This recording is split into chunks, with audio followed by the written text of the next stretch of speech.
Alright,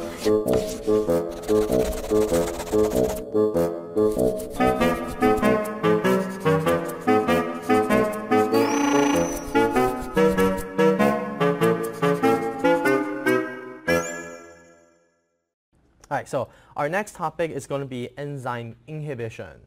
Alright, so inhibition is important because, why is that important? Because honestly speaking, alright, so you guys have to think about this process, alright? Inside of your cell, right, inside of your body, you have thousands of chemical reactions happening at the same time. Okay, many things are happening at the same time. But then, let's say, you know, this moment you're just sitting here, but then the next moment you have to start running and you have to start doing stuff.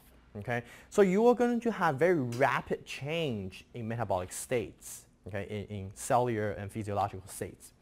And that has to reflect on your enzymes as well. Okay, so in terms of enzyme inhibition, you want to turn something on, turn something off. Turn something on, pretty simple. You can start making that enzyme or whatever. But turn something off might be challenging. Okay, your enzyme is already there. Like, what are you going to do? Like, how do you shut on? How do you shut down an enzyme? Inhibition. Okay, you have to use enzyme inhibition to shut down your enzymes. Okay, you have things that you can add to inhibit your enzymes so that this enzyme is no longer going to be active. Right? So enzyme inhibitors are molecules that interfere with catalysis, either slowing or stopping the enzymatic process or the enzymatic reaction.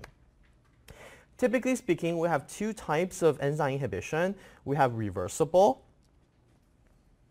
and we have irreversible. Okay? And reversible inhibition is usually formed by non-covalent interaction.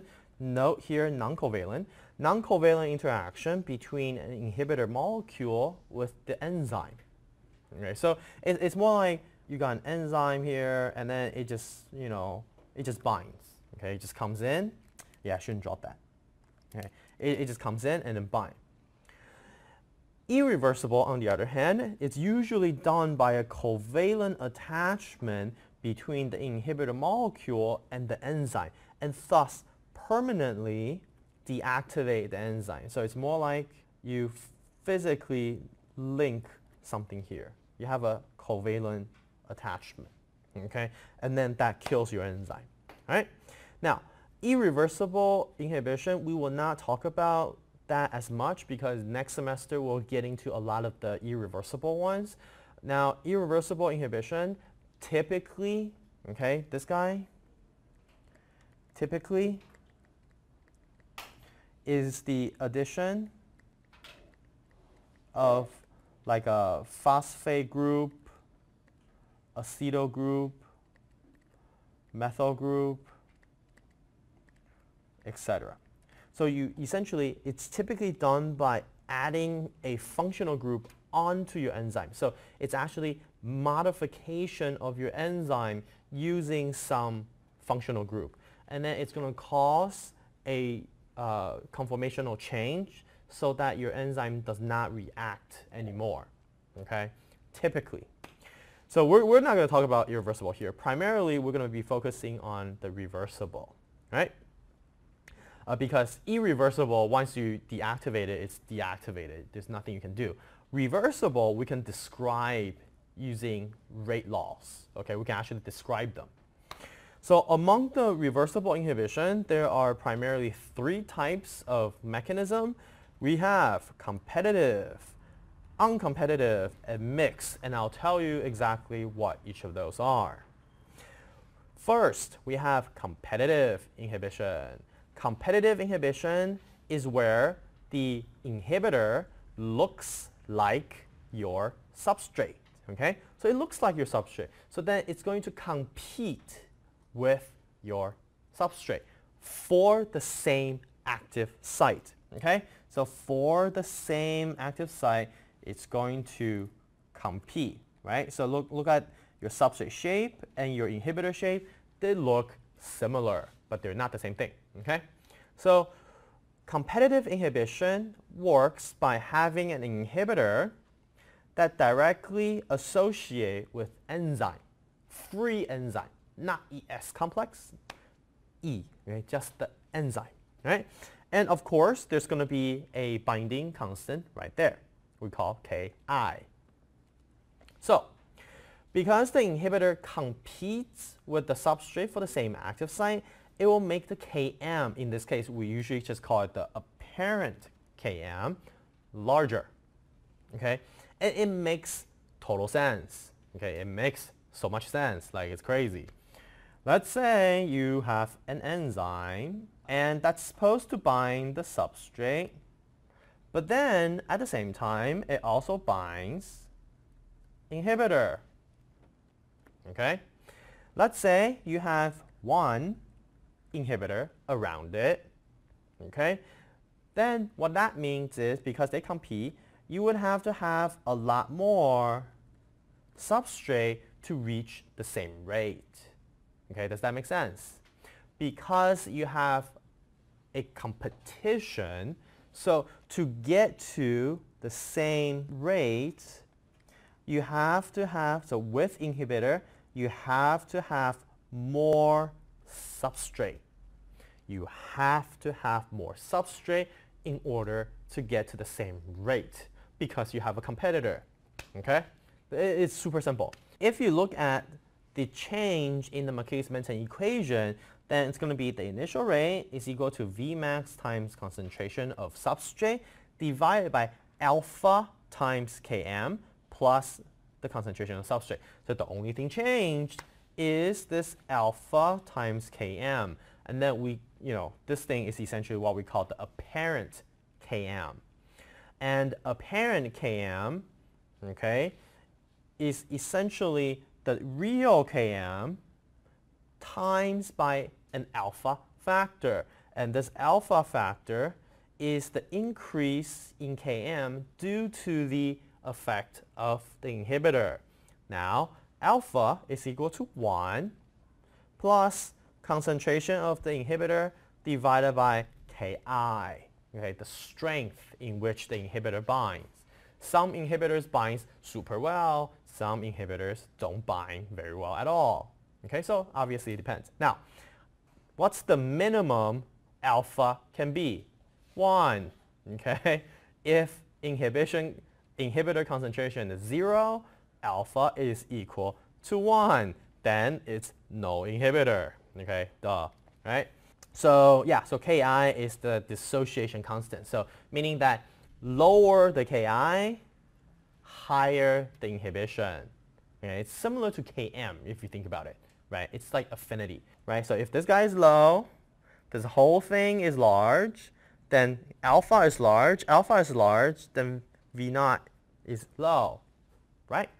So Ki tells you how strong the inhibitor binds. Okay? Lower the Ki, stronger the binding. Okay? Now, to analyze the inhibition, we will make the double reciprocal graph, the Lineweaver-Burke plot again. Okay? And it's super easy. You take 1 over V plotted by 1 over S. All right? Immediately, you're going to have two different lines, two different linear lines. All right? Now, what do you notice?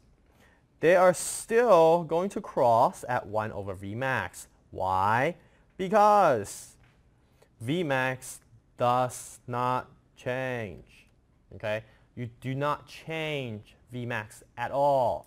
Why? Because here, inhibitor only binds to free enzyme. So it just quenches the free enzyme. It does not change the catalysis. Okay? So competitive inhibition is like super simple. Right? Super simple. Right? So 1 over Vmax is still the same place. Now, what changes is the Km, the apparent Km. Once you get the real Km and you get the apparent Km, you can calculate alpha. Okay?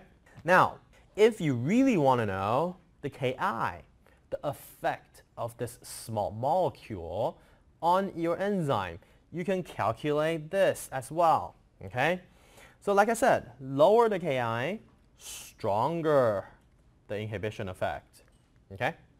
And to determine Ki, what we can do is we can experimentally construct the enzyme kinetic curves with different concentration of inhibitor. So all you have to do is plot apparent Km versus inhibitor concentration. Right? So now, obviously, this is going to be so annoying to calculate. Why? You have to get Km for every different inhibitor concentration. What do you need to do to get Km? You have to have different substrate concentration and then the rate of each reaction to get the Km. And then after you get that, you have to do many different I concentrations to get apparent Km. Right? So if you want to get the apparent Km, right, or if you want to get Ki, this is going to be one annoying experiment that graduate students have to do. Okay? So do you know what I'm saying? For every Km, what do you need? You need to construct individual Marquis-Menten equation, okay, for every one of this dot.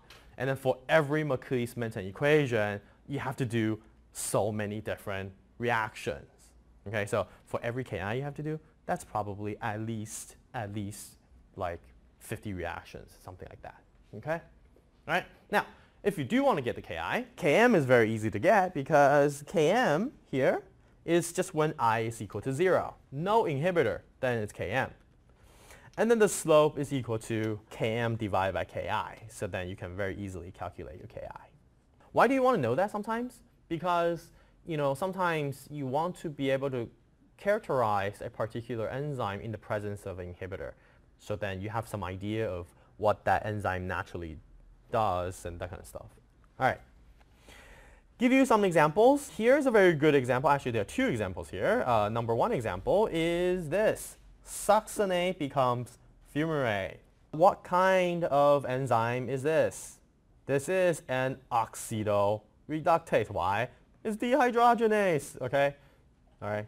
It's just that I'm not showing you the NAD and the FADH2, whatever. But it's a dehydrogenase. All right? How do I know that? You went from a single bond to a double bond. It's an oxidation. Okay? Yeah.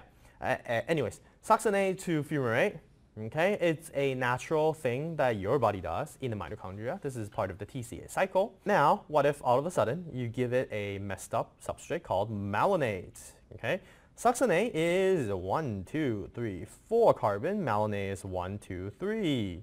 Okay, that's great. Succinate, you become fumarate. That's simple because you generate a double bond here. But malonate, what are you going to do? No reaction. Okay, you cannot just somehow dehydrogenate malonate because you just don't have that thing right there.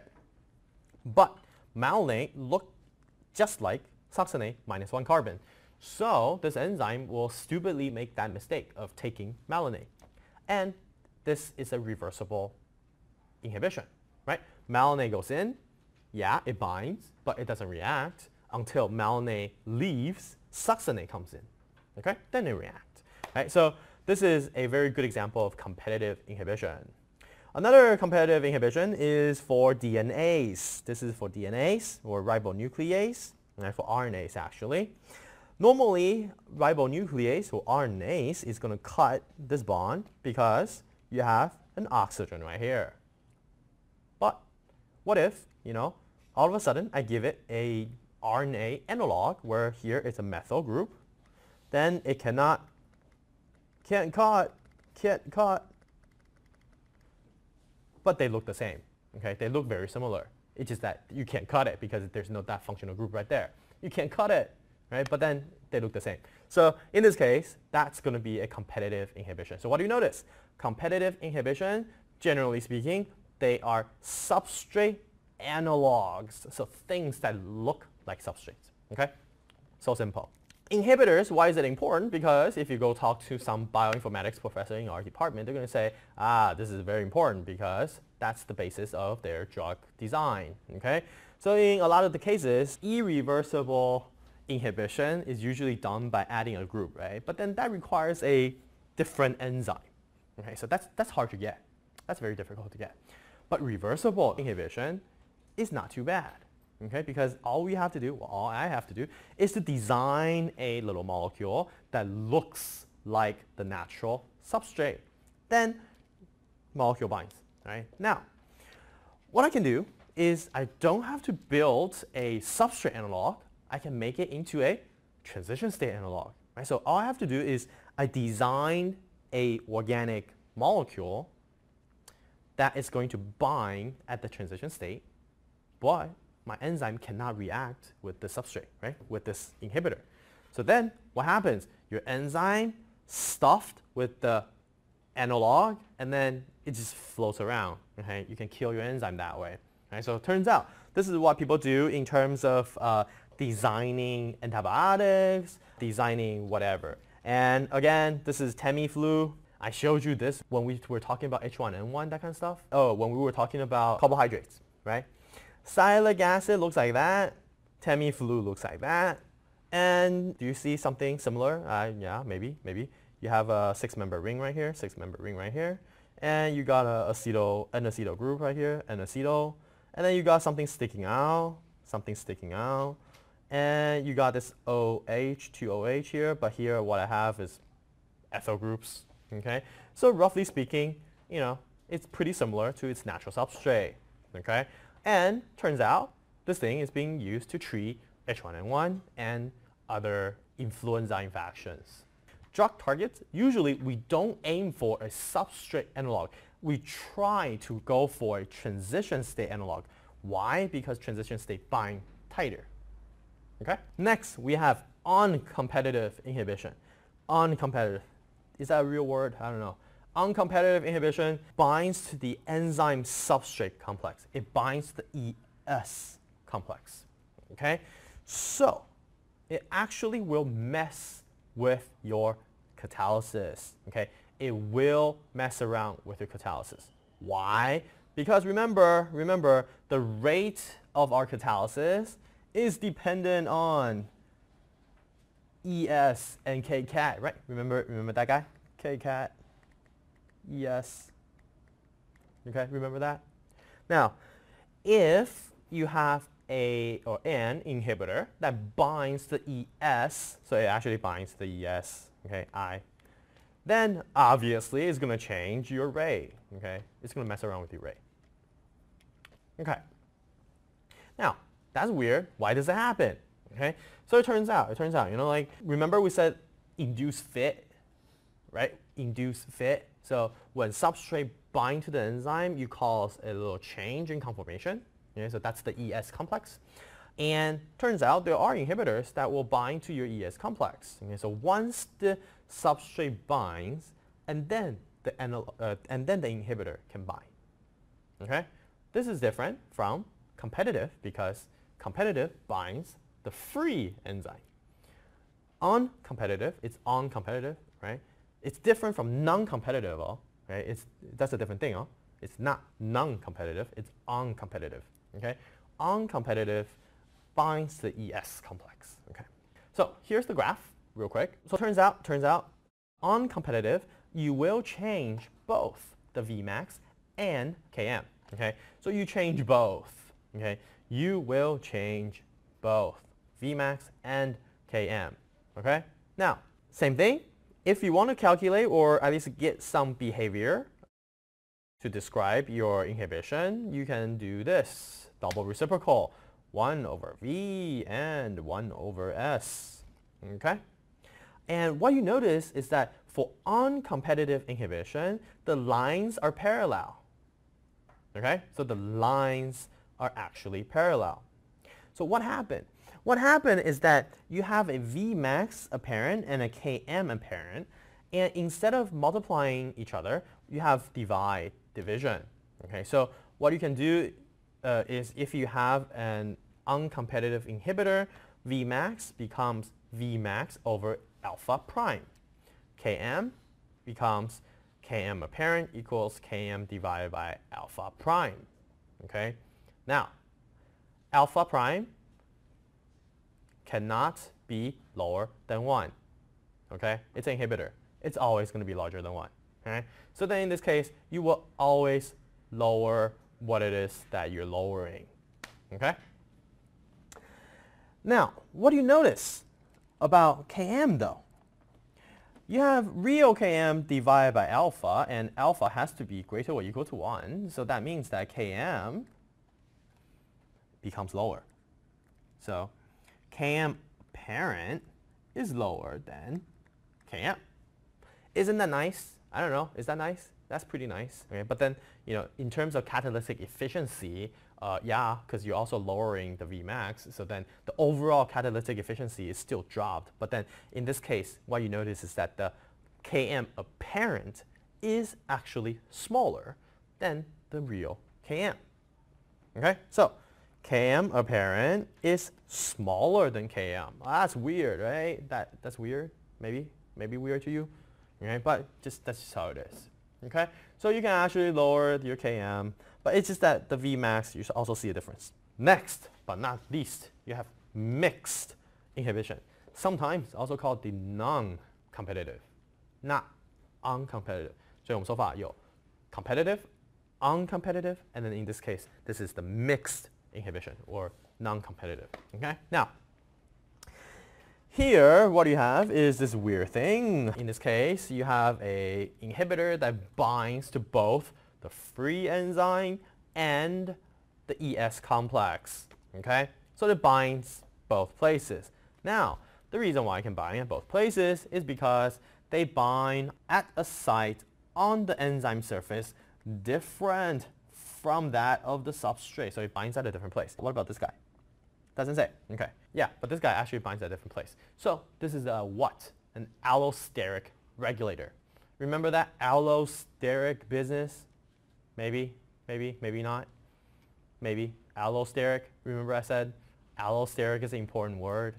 Allosteric. Okay, so in this case, allosteric binding, right? Because it binds not at the active site, it actually binds somewhere else. Okay? And that somewhere else is there regardless of whether or not your substrate binds. Okay? So in this simplified example, the inhibitor binds both to the free enzyme and the ES complex. Okay? Now, here you have EI. EI has reduced substrate binding compared to the free enzyme so that you don't have a reversible, you don't have this essentially. Okay? And EIS cannot carry out the catalytic event because it's also an uncompetitive inhibition. Okay? So note that.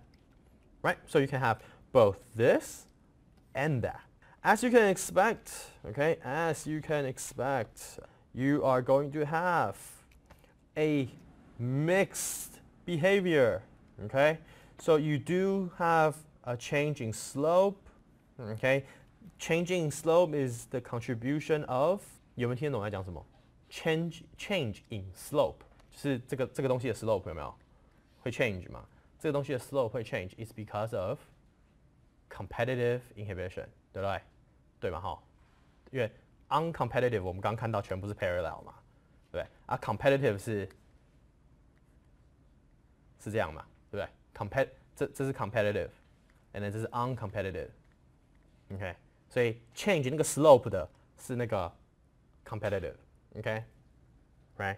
But then you also have a translation upwards. Okay, so like translation upwards. That's the contribution of uncompetitive inhibition. So as a result, you sort of get both. Okay. Now, what does that mean? If you plot 1 over V over 1 over S, okay, what you notice is that the Vmax, just like the uncompetitive, is going to be alpha prime over Vmax. Okay, just like that. Right. Simple, just like that.